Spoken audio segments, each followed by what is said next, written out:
Adolf Hitler's unspeakable crimes and his responsibility for the deaths of millions are known the world over. Das ist eine Realität aus Blut und Fleisch.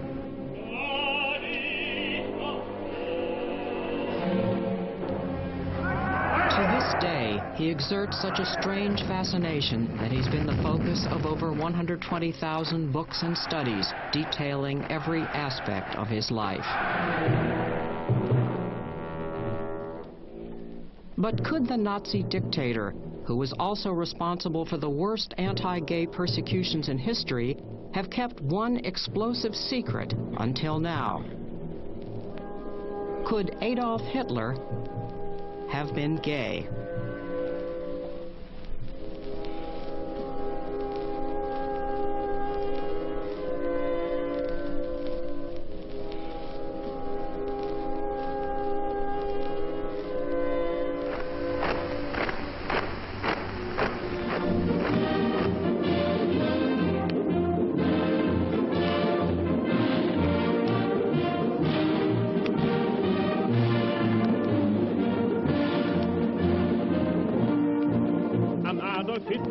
Steht eine junge Eiche, sie strebt zur Sonne auf trotz Sturm und Not. Yes, I do believe that Hitler was homosexual. There is such a huge amount of evidence. There must be something in it.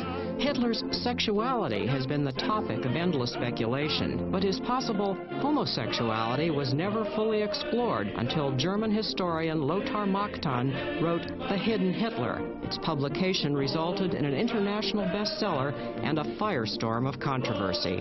While reading it, I asked myself, how responsible is it to publish this? How responsible is it as a historian to write something which is controversial and has political implications? When I wrote it, I thought, can you really publish this kind of book? Because you have no control how this is being received by the audience. And the answer I came up with is, it is irresponsible. But then I thought the main task of a historian is to find out the truth. But few scholars are convinced that Machtan has found out the truth. Hitler sells, sex sells. And I think that's what it comes down to. It's hard for me to imagine that he's a professor at a leading university. It was like a supermarket tabloid. The investigative techniques were disgraceful. He doesn't know his ass from his elbow. Serious historians everywhere have criticized the way that Lothar Machtan deals with evidence, along the lines of the formula that two untruths probably add up to make a truth.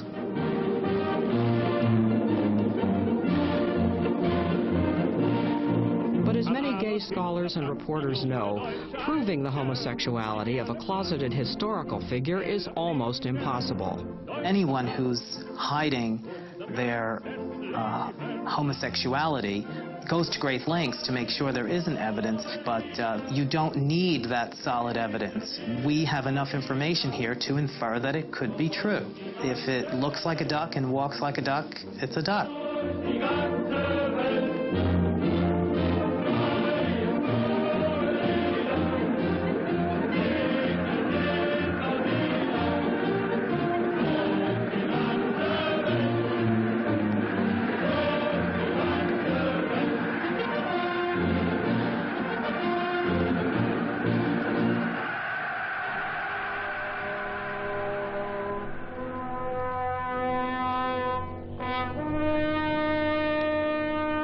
Lothar Machtan has spent 5 years unearthing what he considers to be convincing evidence of Hitler's hidden homosexuality.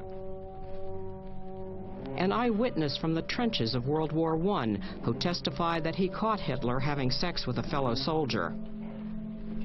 A top-secret file from Munich's vice squad in the 1920s alleging that Hitler paid young men for sex.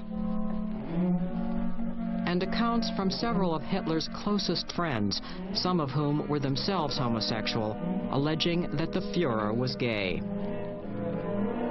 Even some gay victims of the Nazis don't find the idea so far-fetched. Und glauben Sie, dass Hitler auch schwul war? Ja, aber wissen Sie, wir wollen doch mal so sagen, die hörte man immer wieder, aber man hatte auch das Gefühl, oh Gott, die sind so schlecht, die wollen wir gar nicht haben in unseren Reihen. Within Hitler's ranks, many find Machtan's thesis deeply offensive. Former SS man Rokus Misch saw Hitler daily for 5 years, up until the day the dictator committed suicide. Also Homosexuelle, das ist natürlich ein schlechter Witz. Sowas gibt es nicht. Denn er lebt ja nur unter unserer Aufsicht. Also das kann gestrichen werden. Sowas hat es nie gegeben, nicht mal im Ansatz. Lothar Machtan, who is not gay, sat down to debate his thesis with his former tutor, who is. Rüdiger Lautmann is Germany's leading gay sociologist and a fellow professor at Bremen University. Even since the 20s and 30s, it is unlikely that there is any substantial proof of Hitler's possible homosexuality. But what do you mean by more solid proof? Tell me specifically. There is solid proof that someone had sex with him. There is nobody who said, I was in bed with Hitler. Wenn es keinen Beweis gibt, and if there is no proof available today, no surviving homosexual proof of homosexual acts, then we have to draw the conclusion that he was not homosexual. Homosexuell war nicht. Denn das war der Mann, der durch seine This is the man who probably, for the first time in history, was able to destroy everything about himself that he could because of his absolute power. And still, it has not been possible to eliminate these rumors, these assumptions about his homosexuality. Well, you can't eliminate rumors anyway. Quite the opposite. If you try to fight rumors, you strengthen them. And that is what he did.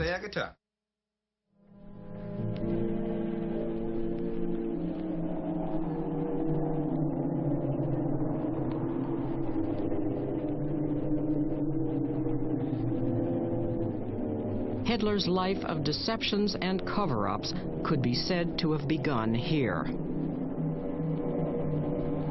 This is, or rather was, Dollersheim, the Austrian town where Hitler's illegitimate father Alois was born. But Hitler had no intention of honoring his family's village.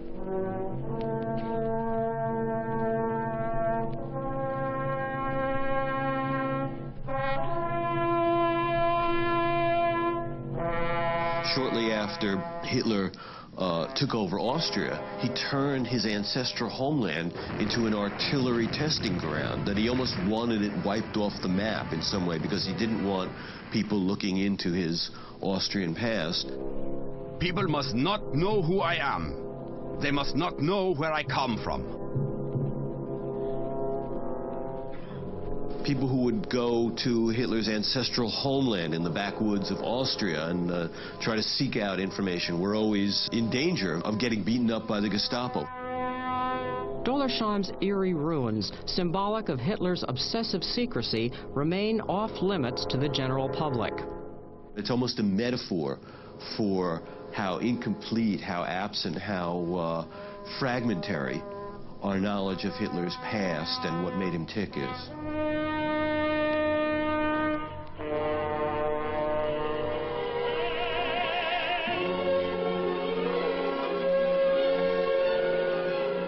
Machtan's search for the hidden Hitler begins in his boyhood home of Linz, which in 1905 became the scene of the 16-year-old Hitler's closest friendship with August Kubitschek. August Kubitschek was the first and maybe the closest friend of Adolf Hitler. They met when they both were very young men in Linz. August Kubitschek was very fond of Hitler. He adored him. And as Kubitschek wrote in his memoirs, Hitler adored Kubitschek as well. I cannot endure it when you consort and converse with other young people. I demand absolute exclusivity.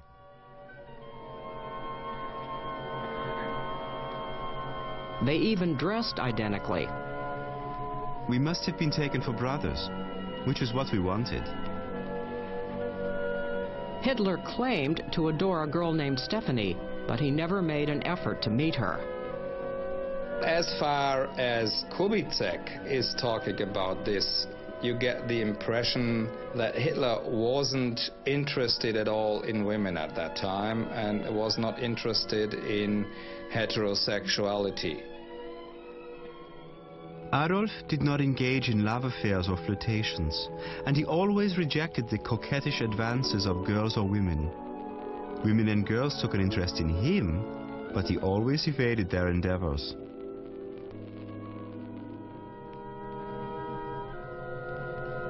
Hitler was determined to pursue a career as an artist.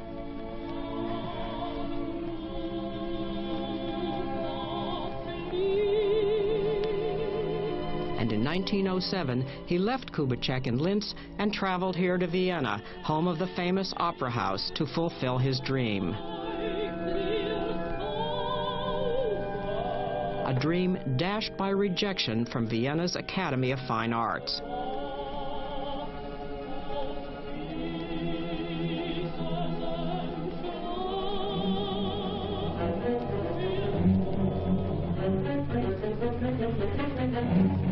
A year later, young August Kubitschek arrived at Vienna's train station to set up house with his friend. He greeted me at the train station in joyful excitement with a kiss and took me straight to his lodgings, where I myself was to spend the first night. At least that was what Kubitschek wrote in the first version, published by the Nazis in 1943. But when his memoirs were republished 10 years later in 1953, the effusive greeting had turned coldly formal. In accordance with contemporary custom, he kissed me lightly on the cheek. It was a very crucial point because, a kissing of men was not that usual at that time. The fact that Kubitschek cancelled that in the second version, for me, made sense to hide something that was not that comfortable for him.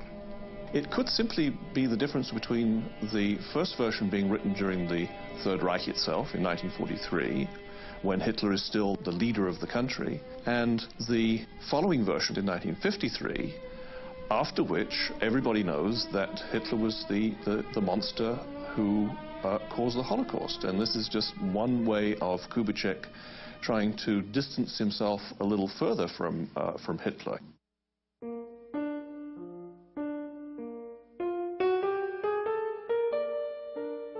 The Vienna of Kubitschek and Hitler had a hidden but thriving homosexual subculture that was emerging in cities all over Germany and Austria.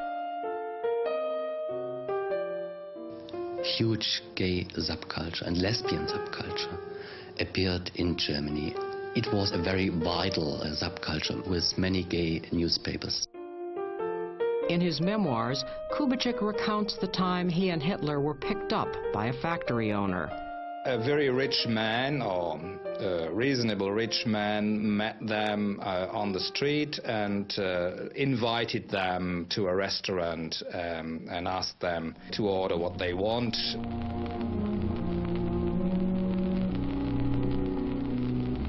The man told us that he was averse to forming friendships with women because they were only after money.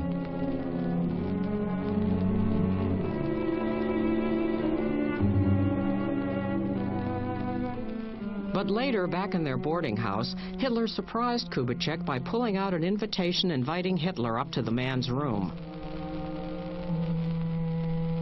He's a homosexual, Adolf said matter-of-factly. Adolf enlightened me on the phenomenon. Hitler was not surprised at all about this kind of invitation. So to me it seems that maybe he was already used to that. It could also be that the man thinks that Hitler is pimping for Gustav Kubitschek, and this is why he gives him his card. Vienna's gay underground coincided with the emergence of bold new theories championing homosexuality. The homosexual movement in Germany began in the middle of the 19th century. Karl-Heinrich Ulrichs published a series of little publications from 1860 too on the male-male love. In 1869, a writer from Hungarian coined the term homosexuality. Then, in the 1890s, Magnus Hirschfeld, founder of the first gay rights movement, opened a scientific institute that promoted a radical new theory of homosexuality. Magnus Hirschfeld believed that there was a third sex, essentially a woman's mind trapped in a male body or something along those lines. A rival faction of the gay movement was led by Adolf Brand, editor of the homosexual magazine Der Eigene, or The Elite. Brand's faction disagreed with Hirschfeld's effeminate third sex theory, arguing instead that homosexuals formed a Superman elite that was more masculine than heterosexuals, not less. They picked up the tradition of male bonding, of so-called male heroes, with a very strict avoidance of feminine traits of homosexuals. Brand conceptualized homosexuality as manly in a assumed Greek tradition, and Hirschfeld had a more broader view of homosexuality. He included all the sissies and the effeminate types. Magnus Hirschfeld was Jewish, Adolf Brand a German nationalist. These identities seem to have inflamed their differences. We do find a lot of very divisive bickering amongst the gay groups in Germany, and severe falling out between them.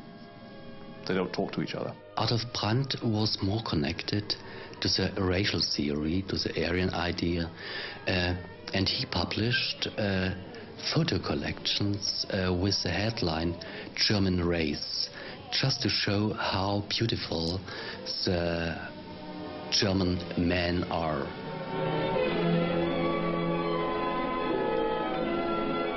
The celebration of the male physique and athletic male bonding also informed the Wandervogel scouting movement.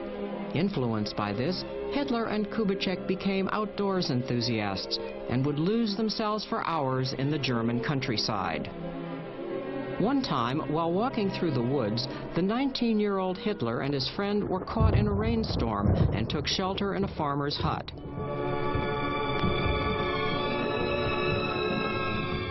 I took one of the big cloths, spread it out on the hay, and told Adolf to remove his wet shirt and underpants and wrap himself in the dry cloth. He lay down naked on the cloth. I folded the ends together and wrapped him up. He was highly amused by the whole venture, whose romantic conclusion pleased him greatly. Besides, we were nice and warm by now. Machtan speculates that such passages may be veiled references. Nobody used to write about these things in a very open or frank manner. You have to develop an ability to read between the lines and to interpret this kind of sources. This is quite ridiculous. They're wrapped in a thick sheet of tarpaulin. It's canvas, and it's really not possible to have close, intimate physical contact with a couple of sheets of canvas wrapped around you. This is quite ridiculous. Whatever the nature of his woodland tryst, Hitler was deeply influenced by the popular Wandervogel movement. One of its founders, the homosexual writer Hans Bleuer, went on to write a controversial book in 1913 called The Wandervogel Movement as an Erotic Phenomenon. My male hero can become an outright idol for other men. Bleuer's Führer principle, a strong leader supported by heroic male bonding, would one day be enshrined in the Hitler Youth and Nazism itself. Bleuer himself later wrote of his belief in Hitler's homosexuality. Hitler was very well acquainted with my books, of course. No one can be in any doubt that Hitler thought and acted homosexually, that he was definitely a man's man. Author Lothar Machtan speculates that the young Hitler's notions about heroic male bonding were shaken by a high-profile homosexual scandal that exploded while Hitler was living in Vienna in 1907. The so-called Eulenburg affair erupted when the German Kaiser's closest friend, Prince Eulenburg, was accused of homosexuality. It became a huge political scandal across Germany and Austria, fueling public anger against Eulenburg's accuser, journalist Maximilian Harden, who was Jewish.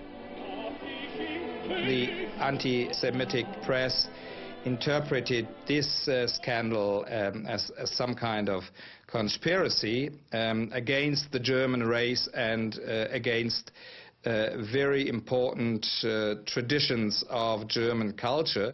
Another key player in the drama was Magnus Hirschfeld, the gay liberationist. Hirschfeld, who was also Jewish, testified in court to the homosexuality of Eulenburg and several of his aristocratic friends. Drawing on the evidence presented, I have arrived at the scientific conclusion that the plaintiff manifests a condition, which is customarily termed homosexual. According to Machtan, Hirschfeld's outing of Eulenburg's circle earned the undying enmity of an insecure, closeted young homosexual living in Vienna at the time, Adolf Hitler. What that swinish old Jew hawks around constitutes the filthiest slur on our nation. He was very uncomfortable with this debate about homosexuality. Hitler put his anger about this scandal to the Jewish people.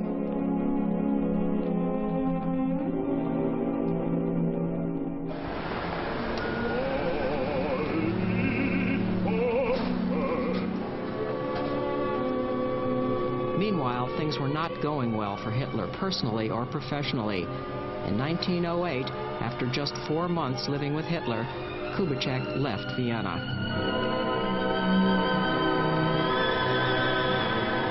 Hitler, struggling to earn a living as an artist, was eventually forced to move here, to a men's shelter that still exists in modern Vienna. Years later, the hostel was described by Ernst Hanfstengel, a wealthy, reputedly homosexual art dealer who later became one of Hitler's best friends and financial patrons. It was a place where elderly men went in search of young men for homosexual pleasures. It is probable that these types of old roués and young gigolos became familiar to young Adolf at this time. Another well-known homosexual from that era, Magnus Hirschfeld, had studied the sexual culture of such hostels. Going back to Magnus Hirschfeld, we know that hostels were very popular for finding homosexual relationships, and especially the one that Hitler lived in. But we don't know, of course, for sure, because all the police documents or records have been destroyed, if Hitler was a male prostitute at that time. I mean, if Hitler were a male prostitute, I really don't think he'd have many customers. I mean, look at the guy. He walks around with a permanent scowl on his face, and he talks and talks and talks and won't shut up. I mean, no, sorry.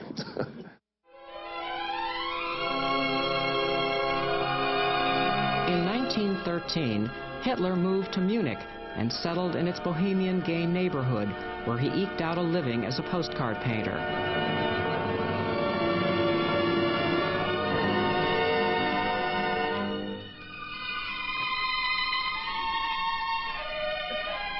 But that life was cut short when Germany mobilized for war.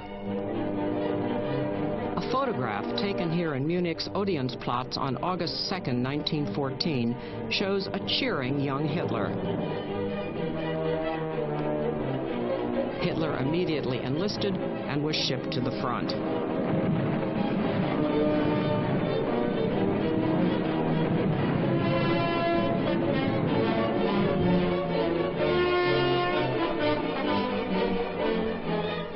Years later, Hitler recalled his wartime feelings in a speech.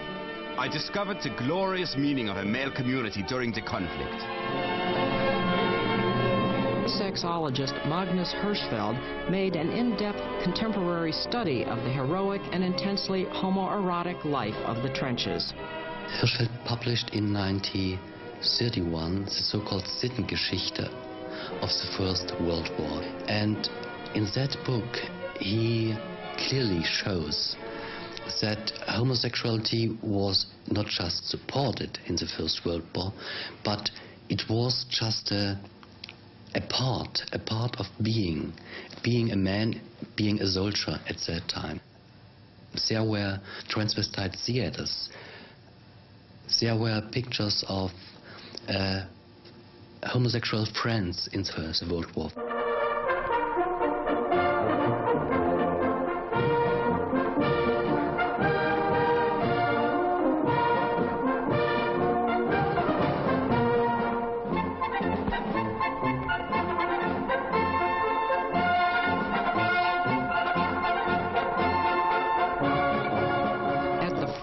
Hitler quickly became inseparable from another young man, his fellow soldier and closest wartime friend, Ernst Schmidt. Well, Ernst Schmidt, everyone who was talking about Hitler during the First World War mentioned this very close friendship.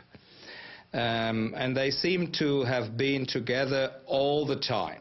Watching them was another close comrade of Hitler's during the war, a dispatch messenger named Hans Mend. Years later, in 1931, as Hitler rose to prominence, the Nazis got Mend to write a glowing account of Hitler's heroism in the trenches. But not glowing enough. Although it became a bestseller, Hitler disliked it and ostracized Mend, who retaliated by publishing an open letter in the press. If my book had cited all the details of what I deliberately suppressed, Hitler would certainly not have emerged as a great hero. It was while researching Hitler's wartime friendship with Ernst Schmidt and Hans Mend in Munich's Bavarian State Archives that Machtan made perhaps his most startling discovery.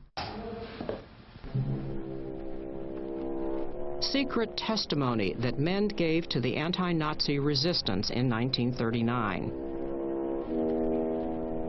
I came across the Mend protocol for the first time in this archive. And when I took a look, I was completely shocked. Hitler never looked at a woman. We suspected him of homosexuality right away. He was extremely eccentric and displayed womanish characteristics. The main point of this protocol is that Hitler had a homosexual relationship with Ernst Schmidt. In 1915, we were billeted in a brewery and slept in the hay. Hitler was bedded down at night with Schmidl, his male whore. We heard a rustling in the hay. Then someone switched on his electric flashlight and growled, "Look at those two faggots." I myself took no further interest in the matter. He didn't even see it. He said, "I took no further interest in it." He doesn't say that he looked up and saw them locked in each other's arms or whatever.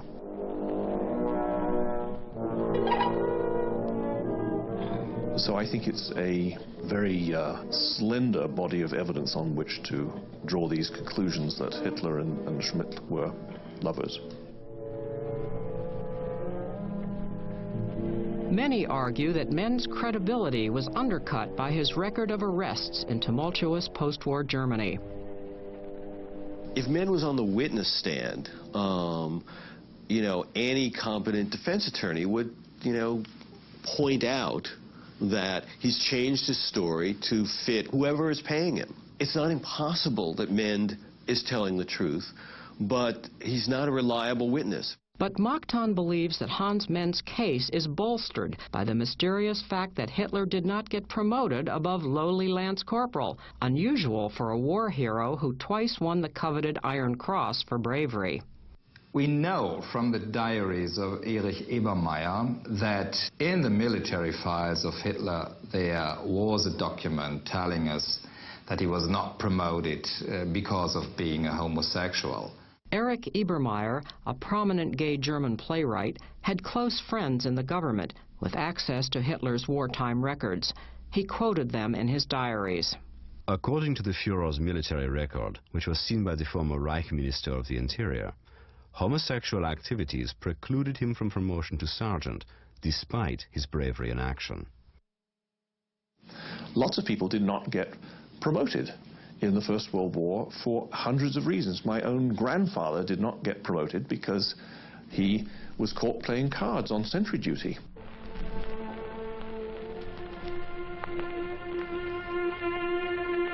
After Germany's defeat, Hitler returned to Munich, where he eventually entered politics. According to evidence unearthed by Machtan, he also began paying young men for sex. General Otto von Lossow was the military commander of Munich after the war and a bitter political enemy of Hitler's. After dinner one night, von Lossow read extracts from Munich Vice Squad dossiers to his young friend Eugen Dahlmann. Those records dealt with Hitler in the early 20s, searching for young men, taking them with him into his room and spending the night together at his place.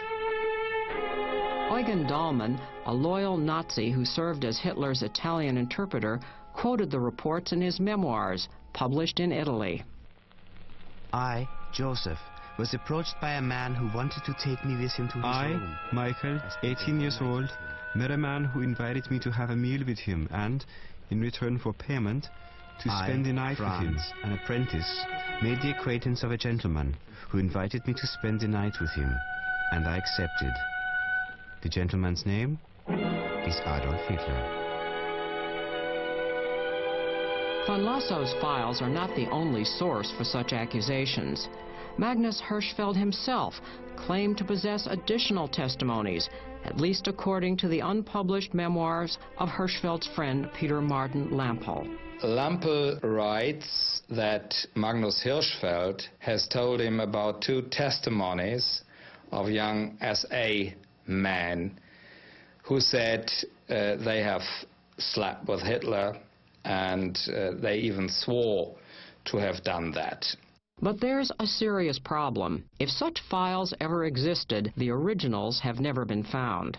I'm quite convinced that there might be several dossiers or documents left. But many historians scoff at the idea of missing dossiers, a common claim in Hitler studies. It's very easy for someone to say that his pet theory is confirmed by this dossier, which unfortunately is lost in some safe deposit box. By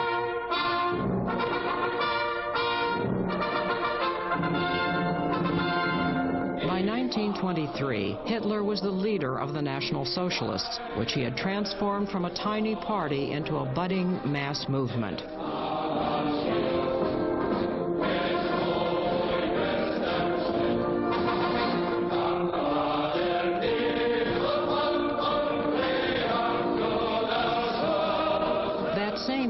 He attempted a coup against the Bavarian government, known as the Beer Hall Putsch. But the rebellion was crushed, and he was sentenced to 5 years in Landsberg prison. There, he shared a cell with his close Nazi comrade, Rudolf Hess, who was also known in the party as Fräulein Anna. Hess has always been rumored as a homosexual, and not only by the enemies of the Nazi party, but also by Nazis themselves.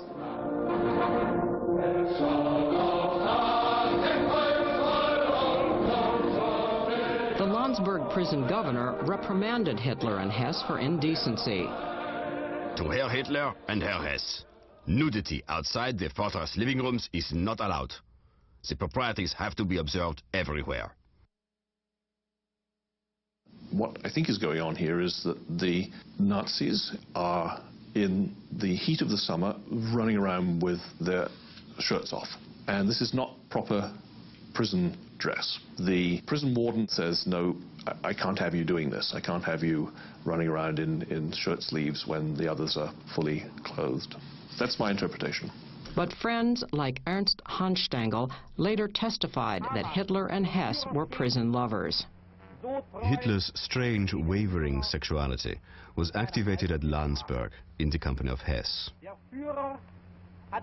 After serving less than a year of his 5-year sentence, Hitler, shown here on the day of his release from prison, was paroled, while Hess remained behind bars.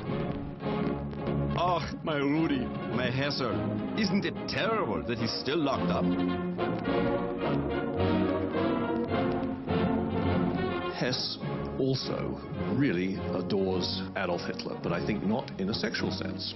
It's this highly homoerotic relationship that we find throughout the Nazi Party, which I think in this case does not stray over into the sexual.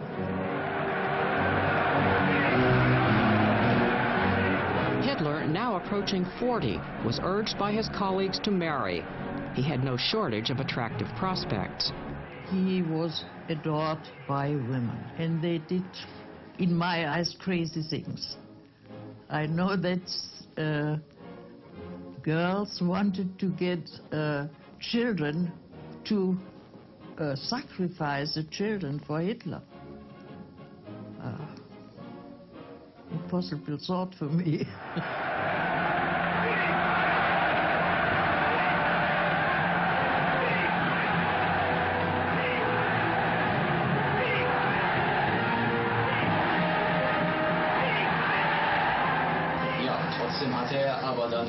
He had successes with women in the 1920s, with the female voters in the German Reich. Many women liked him. Women can tell if a man is gay and understand it well. And they would have noticed and talked about it. But there is absolutely no indication by women from the time regarding homosexual practices, feelings or sexual advances.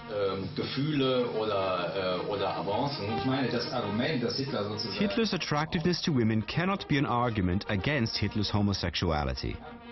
It is known that women are attracted to homosexuals. Look at the memoirs by Coco Chanel, where she says that homosexuals follow women everywhere except to bed. And statements like that are based on something. You show again how little you understand about the way male attraction works. Women did not gravitate towards Hitler as friends. They also found him erotically attractive. They wrote to him. They really idolized him. And that is more than the relationship that we have now, that we think of nowadays, between gays and their closest female friends. Hitler finally took an interest in a 16-year-old Bavarian shopgirl named Mimi Reiter, but the affair turned sour after a walk in the woods. He hugged me really tightly around the neck. He kissed me. He didn't know what to do. I could feel how he clenched his fists. I could see how he was fighting with himself. Filmmaker Leni Riefenstahl recorded a similar experience in her memoirs. The Führer was very awkward with me. I thought he was going to kiss me in the woods, but when I pulled away, he sighed and said, "I cannot love any woman until I have completed my task."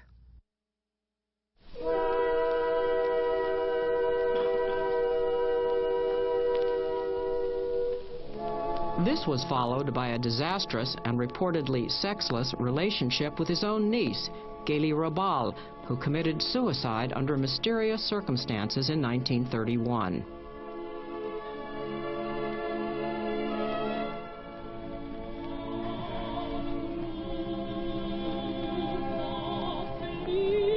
Ultimately, Hitler settled into a strange companionship with this woman, his so-called mistress, Eva Braun.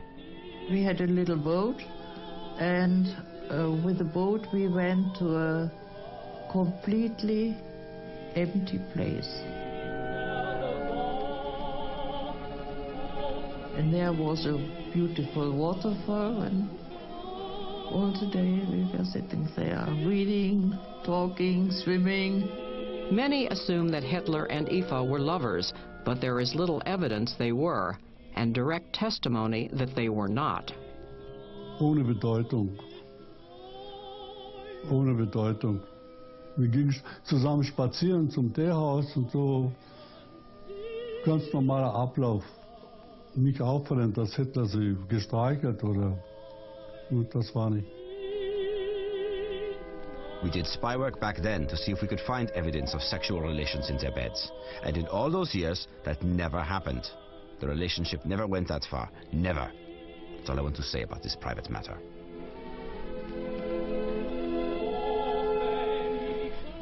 Every second day he was calling her. But once she asked me, what shall I tell him today? I think if you are in love, you don't need to ask the little cousin, what shall I tell him? Hitler's lack of affection appears to have devastated Eva, who tried to kill herself. I think she must have been so unhappy that she tried it twice.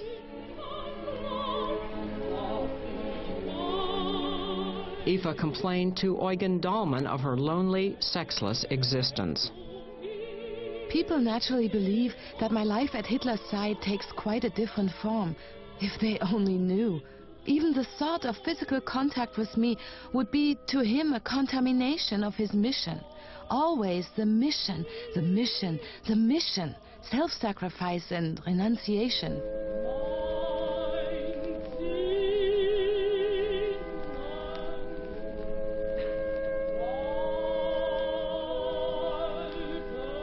Hitler saw himself as married to Germany, and I'm persuaded that basically that was the case. I don't believe that, having sexual intercourse or orgasms was crucially important to him in terms of what he was doing and where he was at. I take him at his word. For Hitler, his career was always foremost from the early 1920s on. Just like sexuality serves to secure one's personal identity, Hitler assured himself of his own identity, his own ego, through his public success, and then through his political success, and didn't need his sexuality to do that for him. Magdan, however, believes differently. You are talking about Hitler in the 1930s, when the Nazis had their first big success. But by then, he was already 40 years old. Are you trying to say that he was asexual until that time? In the 1920s, all his close comrades reported that he frequently disappeared in a suspicious way, and that he was traveling all the time, and they were all suspicious. So apparently, he did not find fulfillment in his public role alone. If he had, he would not have been fleeing all the time. Magdan writes that these often suspicious disappearances happened with male comrades, such as his trusted chauffeur, Julius Schreck. Hitler was a person who was always driving or cruising around Germany, and he loved to drive in very fast cars. Once Hitler and Julius Schreck disappeared en route to the family home of famous composer Richard Wagner. He never came, so everyone was wondering where they stayed. And when Winifred Wagner made a phone call, she found out that Hitler had stayed the weekend with his chauffeur in a hotel. It was Christmas, and the hotel was officially closed. They were the establishment's only guests.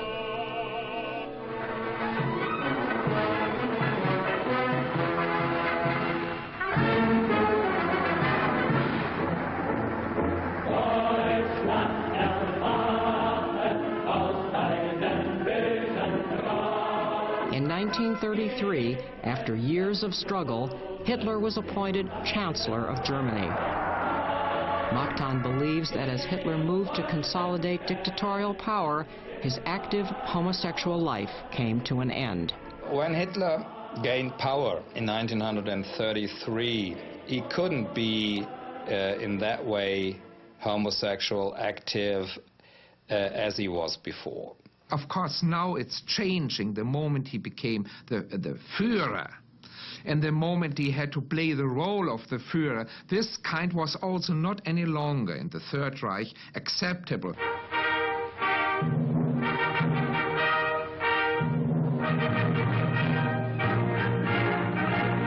But if Hitler's sex life was over, his artistic ambitions were about to explode in a frenzy of art and architectural obsessions, that could contain revealing clues about his sexuality.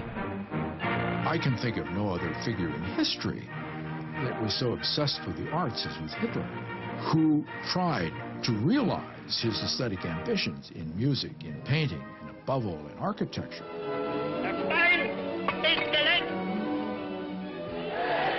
How many American presidents have ever been to an opera? Hitler attended Meistersinger 100 times, Tristan 100 times. Hitler's obsession with opera reaches back to his teenage years with August Kubitschek.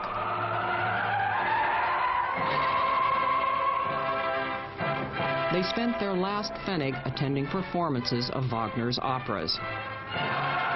Listening to this blessed music as a young man at the opera at Linz, I had the vision that I, too, must someday succeed in uniting the German Empire and making it great once more.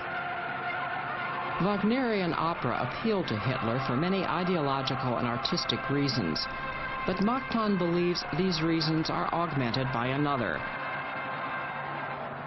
An obsession with Wagner and Bayreuth, the site of the Wagnerian Opera Festival, was central to the gay life of the era, at least according to Magnus Hirschfeld. Bayreuth is a rendezvous, much favored by homosexuals, some of whom come on their own and some of whom come with their friends. Hirschfeld was describing what he found in these homosexual milieus. And one of the points he found out was that opera places were really meeting places for homosexuals at that time.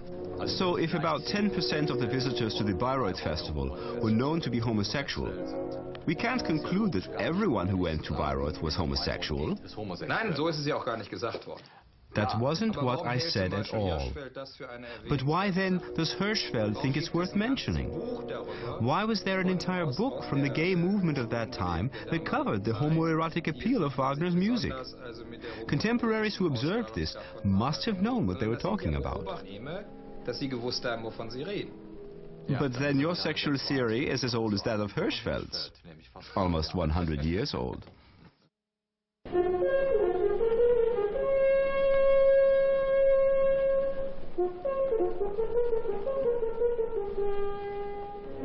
Once Hitler became a noted politician in the 1920s, he was only too happy to spend time with Wagner's famous daughter-in-law, Winifred. He saw Winifred and her sons as his adopted family, and their villa, Wanfried, in Bayreuth, as his spiritual home. This is a story which my grandmother Winifred always liked to tell me. He entered already to Bayreuth and he presented himself with a card and saying, "Wagner is my religion." Wagner was the only person that Hitler acknowledged to be his mentor and spiritual father. But Hitler's interests in the Wagners were possibly more than spiritual. He reportedly molested one of Wagner's grandchildren, the son of Siegfried and Winifred Wagner. Nike Wagner, one of Wieland's daughters, said, Wieland war Opfer Hitlers homophile Neigungen, which means that Wieland was victim of Hitler's homoerotic proclivities. Of course, this is one of the most delicate topics within the Wagner family. Now, this was concealed, this was taboo. What is peculiar is that Wieland himself could never stand to sit next to another male. He couldn't abide sitting next to a man in a car. Now, whether this has anything to do with the molestation theory, I have no way of knowing. But Frederick Spotts decided against including this allegation in his book about Bayreuth. Salacious facts have a way of getting attention in a way that I think is unfortunate. Gottfried Wagner vehemently disagrees. My position is everything is public and has to be discussed out. So put it in your book and have the courage, even by risking to be for a certain time outsider, even the academic world. I know about being an outsider in the academic world when you touch topics like homosexual. Gottfried Wagner's commitment to revealing the truth has estranged him from his family. All this hidden, it's all about hidden, you know? It's all about closet, mentality. Whether Hitler molested the Wagner children or not, he certainly plundered the Wagner legacy.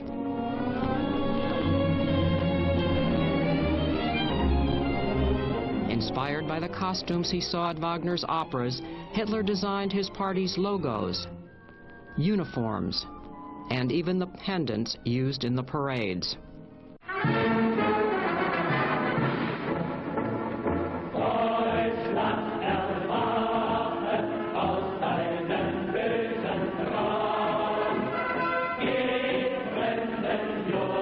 At Hitler's processions and rallies, Wagner's operas marched off the stage and into reality.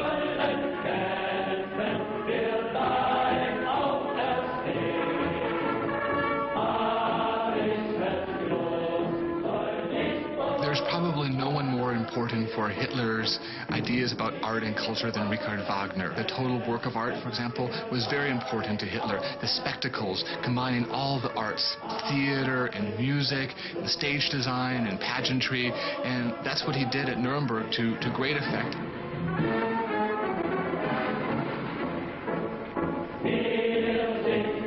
It's no coincidence that in Triumph of the Will that the soundtrack that Leni Riefenstahl uses is Wagner. As Hitler arrives in Nuremberg, it's Die Meistersinger that is playing, and Nuremberg was a very Wagnerian spectacle.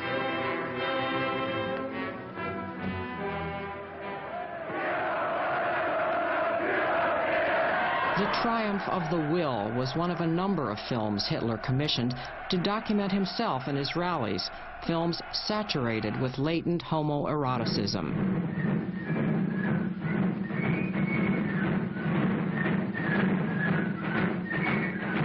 He hired Leni Riefenstahl to make a film on his army. I mean, can you imagine George Bush hiring Bruce Weber to make a film on his army? You know, she was showing the beauty of the soldier and the army and the pageantry.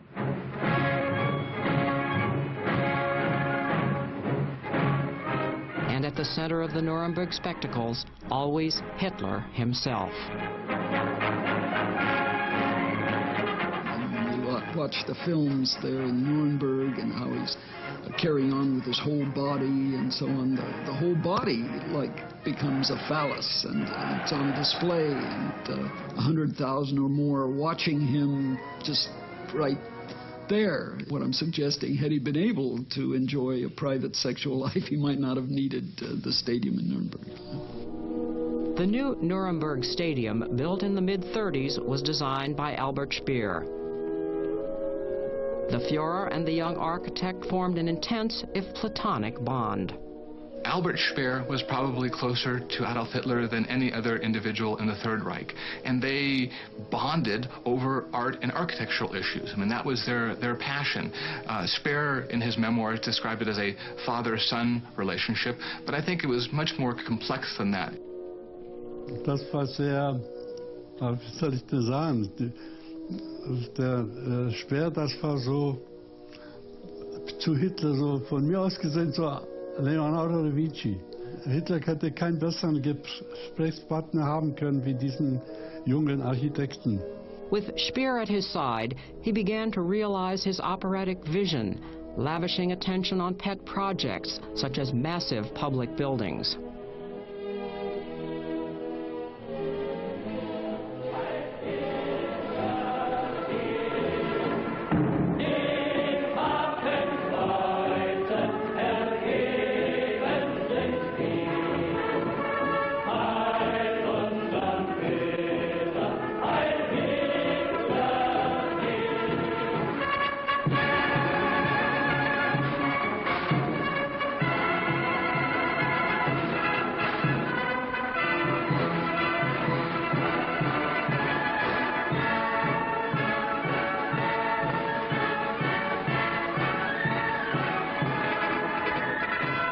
When not huddling with Speer poring over architectural plans, Hitler opened exhibitions packed with massive male statuary, much of it nude.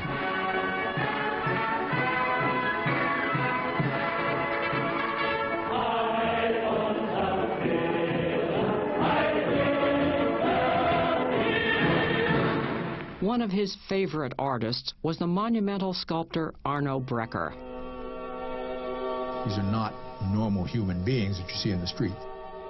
His shoulders a little too big, his waist a little too narrow, and they are at the same time, there is a homoerotic element about them. I think the homoerotic themes emphasize certain points. One is the idea of camaraderie, that males would work together, would fight together, would form close bonds. And the second deals with racial superiority, that these were muscular supermen, and Hitler had an admiration for these pure or these superior racial types. Considering the size, oftentimes they're 20, 40 feet high, the penises aren't as large as one might expect.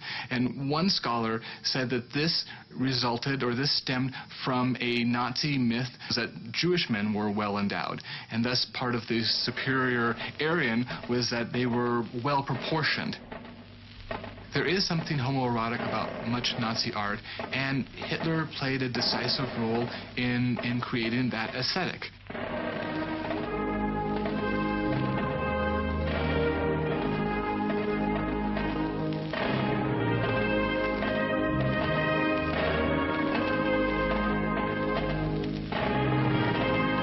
Hitler personally oversaw the design of the uniforms that have inspired erotic and sadomasochistic fantasies ever since. I don't know if it was particularly and wholly a gay aesthetic. I think it was more of an artistic aesthetic. He looked at his whole country as an art piece, and as a very cruel art piece, wiping out what he didn't want, building a master race of blonde men and women, or these Teutonic gods.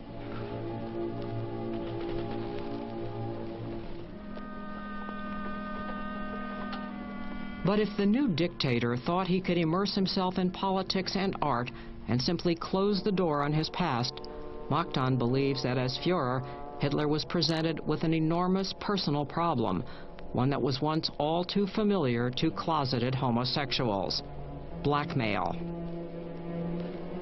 He was confronted with a long list of persons who knew about his sexual life. So he had to be very careful by, first of all, covering up traces. He still had the problem that some people tried to blackmail him.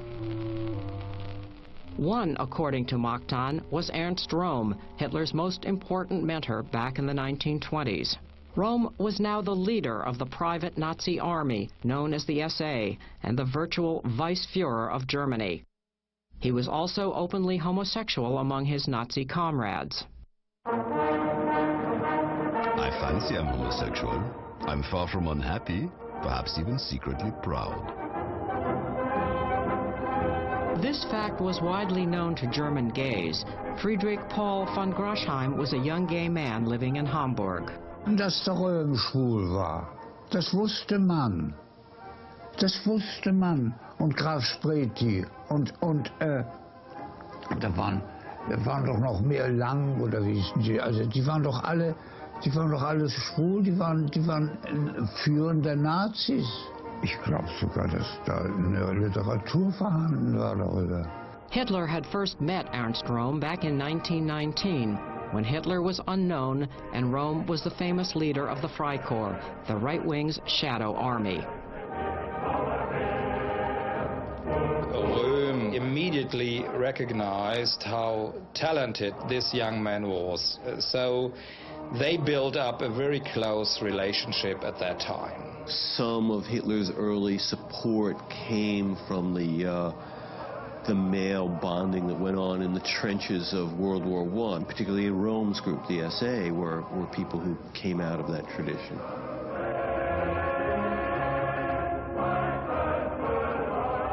Und was glauben Sie, was für eine Art von Homosexualität in der SA praktiziert wurde?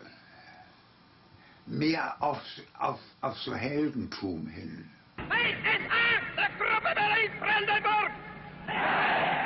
Also wie die Schwulen doch auch so und so. Das wäre da nicht angekommen. Sondern es war mir diese Homosexualität der Jugendbewegung. Wir dürfen ja die Jugendbewegung nicht aus Jugendbewegung.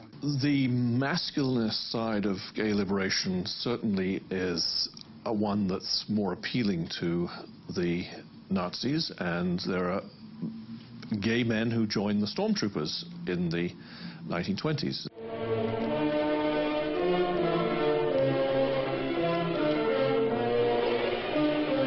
So what was the nature of the relationship between Hitler and Rome?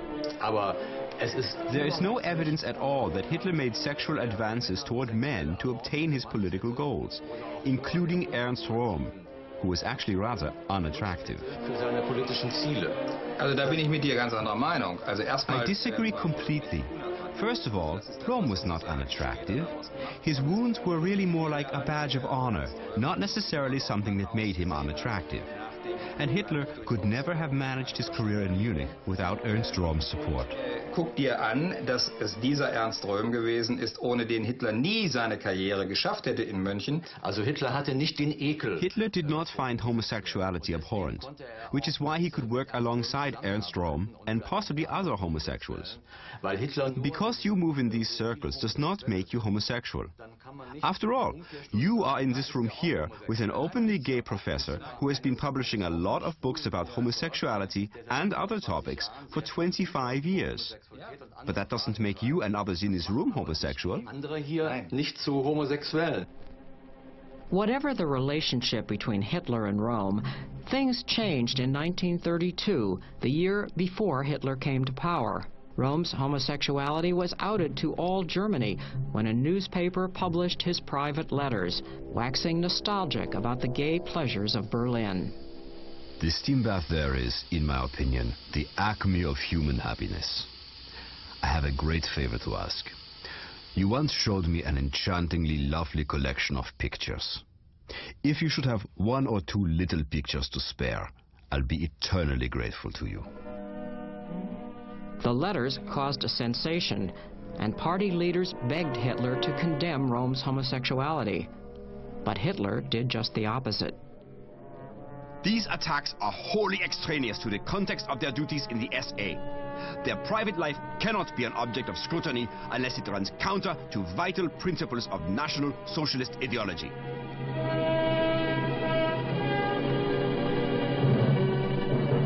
Many in the gay community were encouraged by Hitler's apparently tolerant attitude. Das ist das Komische gewesen. Man hat in gewissen Kreisen mehr außen, die haben gesagt, er ist gegen die Homosexuellen. Aber wir wussten zu viel von ihm durch die Röhm und so weiter, dass wir das gar nicht so fürchteten. Denn das wussten wir, dass er gesagt hat, mir ist es ganz egal, wie jemand lebt. Hitler's refusal to issue condemnations of homosexuality as they're coming to power and as Ernst Röhm is becoming more powerful derives from the fact that he needs Röhm. He needs the stormtroopers.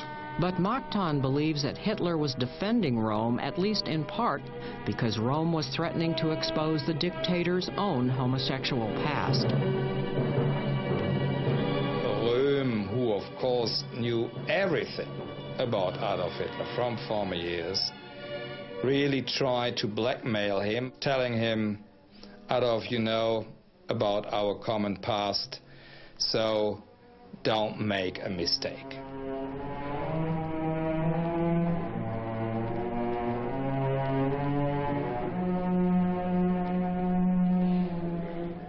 A few words would have sufficed to silence Hitler had he complained about Röhm's behavior. Over the years, Hitler's unwavering support of Rome had encouraged rumors about Hitler's own homosexuality. Things have now reached the stage where rumors are being spread in Marxist quarters that you yourself, my most esteemed Führer, are also homosexual.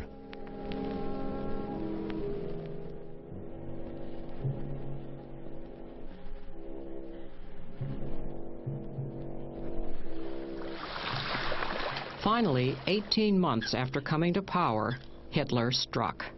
Röhm schickte die SA auf Urlaub auf Ferien.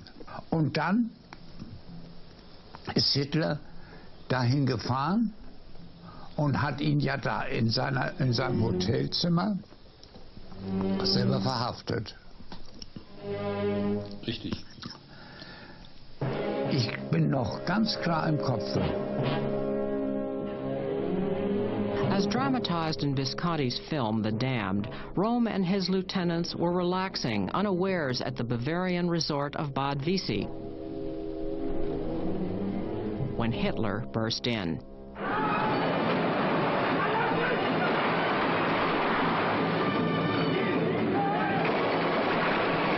Röhm and 150 others were murdered in the Night of the Long Knives.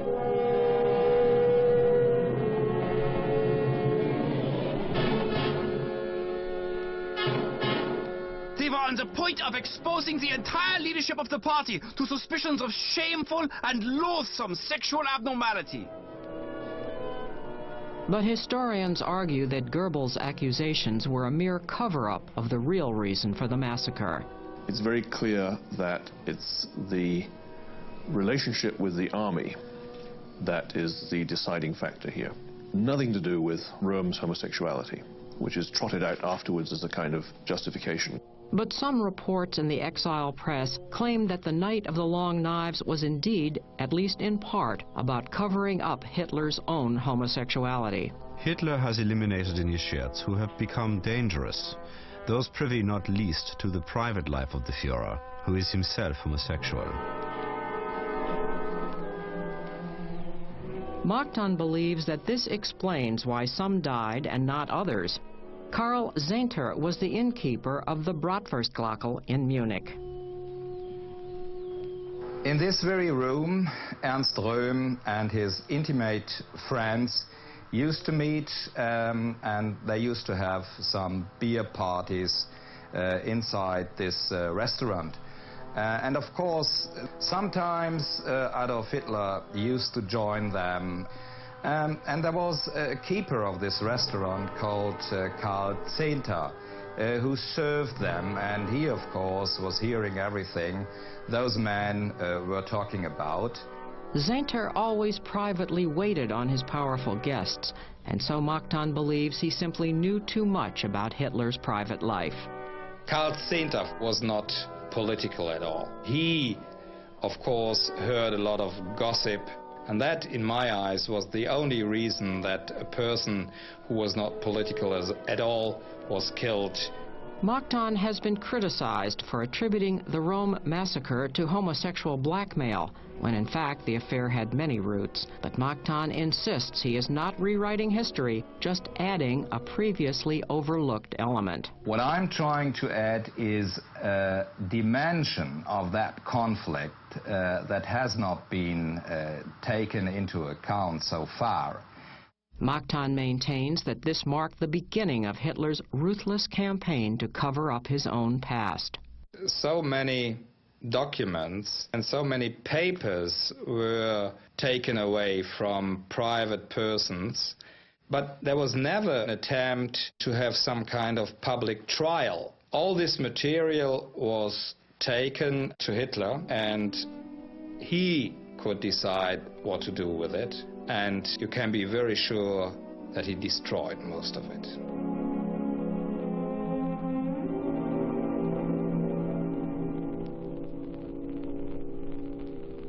Gay bars had already been closed and Hirschfeld's Institute destroyed several months before the Night of the Long Knives.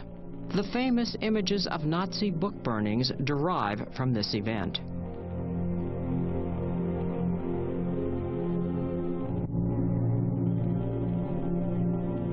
But shortly after the Röhm massacre, the Nazis launched an unprecedented campaign to entirely wipe out Germany's homosexual milieu. Tens of thousands were arrested, and a nightmare descended on the formerly vibrant gay world. Ja, da waren wir in Angst. Aber zusammenhalten müssen wir. Wir sahen da plötzlich die große Gefahr. The persecution of gay men by the Nazis pretty much destroys the homosexual emancipation movement. Oddly, Hitler himself took a back seat. The driving force behind all this was not Hitler himself, but it was Himmler, who was very frightened, really personally frightened, that homosexuality could undermine his SS man and cause a lot of trouble. Eventually, well into the war, Himmler persuaded Hitler to issue a decree. In order to keep the SS clean from parasites of a homosexual disposition, I order a member of the SS who commits indecency with another man shall be put to death. But Hitler remained so concerned about the public image that either he or his stormtroopers might be gay that he kept the edict a secret. Hitler spoils this at the moment he signs the decree by saying to those around him, well, we must never publish this. It must remain a secret decree, because if this is made public, our enemies, this is during the war, our enemies will believe that we have a particular problem with homosexuality. The head of his chancellery, Hans-Heinrich Lammes, said, well, mein Führer, how are we going to have this as a deterrent if people don't know about it?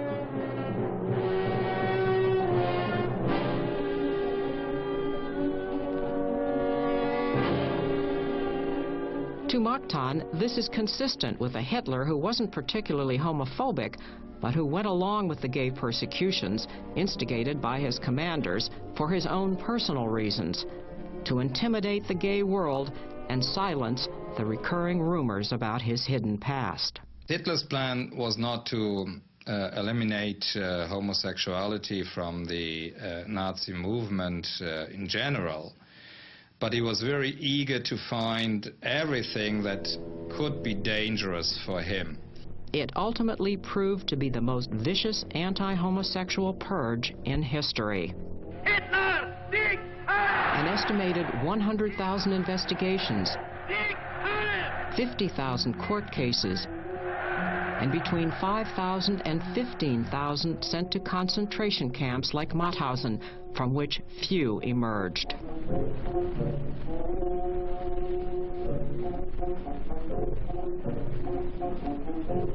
Mauthausen was a very, very difficult place for homosexuals.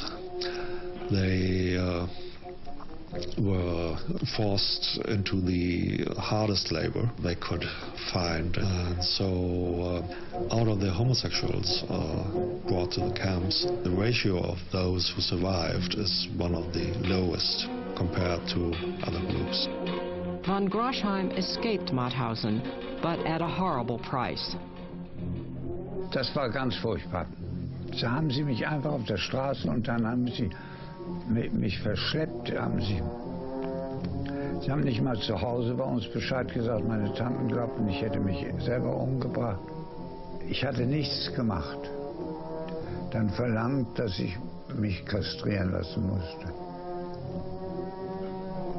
Ich habe so leiden müssen unter dieser ganzen Sache.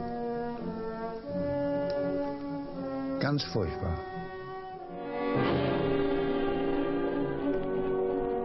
The full extent of the gay persecution will never be known. There are very few survivors who have come forward because of the continued stigmatization of homosexual offenses. After the war, many of the homosexuals who survived the concentration camps were re-imprisoned. If their sentences had not been served fully, they were resent to the same jail, now under a democratic rule, and had to serve their Nazi term. The victims weren't even officially recognized by the German government until 2002. They did not get any compensation. They were not talked about publicly. They were simply, they were criminals all the time. Homophobia continues to this day, even prejudicing the study of gay history and the homosexuality of historic figures. There's a resistance among mainstream straight historians to the whole existence of gay and lesbian studies, or gay, lesbian, bisexual, and transgendered studies. They don't think it's a significant enterprise, and they don't follow the scholarship at all. Could this attitude have helped to obscure interest in Hitler's possible homosexuality, or even covered it up? I mean, there's still that sense that when you say that someone's gay, you are revealing something about them that shouldn't be revealed. Combating this attitude, modern gay scholars routinely explore the homosexual orientation of historical figures, including homosexuals like J. Edgar Hoover and Roy Cohn, whose public actions were decidedly anti-gay. Knowing about the sexual orientation of historical figures is important for everybody. I think the thing that we'd want is that it be on a level playing field, that it be taken as part of a constellation of attributes in someone's life. But there's no welcome mat out in the gay world for anyone raising the topic of Hitler's possible homosexuality. It was widely criticized as not being very good. Why are we discussing this question at this level, at this time, and in even this documentary? It's hard for many people not to be defensive. It plays into every stereotype that already pre-exists. Because the reality is, most people don't understand homosexuality. It's foreign to them. And if they can find something to hook on to explaining it, to explain their discomfort, to explain their unease with it, they will. It really functions as a form of cultural shorthand. Nazis are evil. Who else is evil? Well, homosexuals are evil.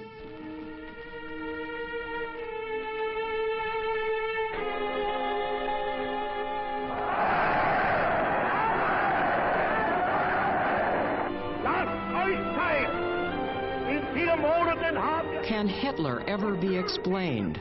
Perhaps it's foolish or immoral to even try.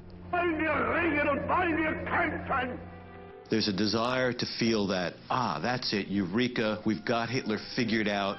We don't have to be concerned about the mysteries of human nature, the origins of evil. It's really easy to explain. He was a repressed homosexual. That's it, end of story. We can forget about it.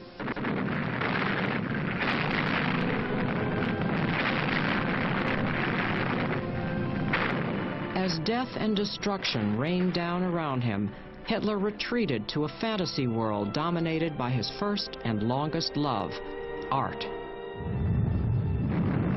As the Red Army was advancing and bombs were raining on the bunker in the Reichschancellery, he would retreat to the so-called bunker room, where he had a model of the Linz project with the Führer Museum as the center, and he would spend hours there fantasizing about his art museum.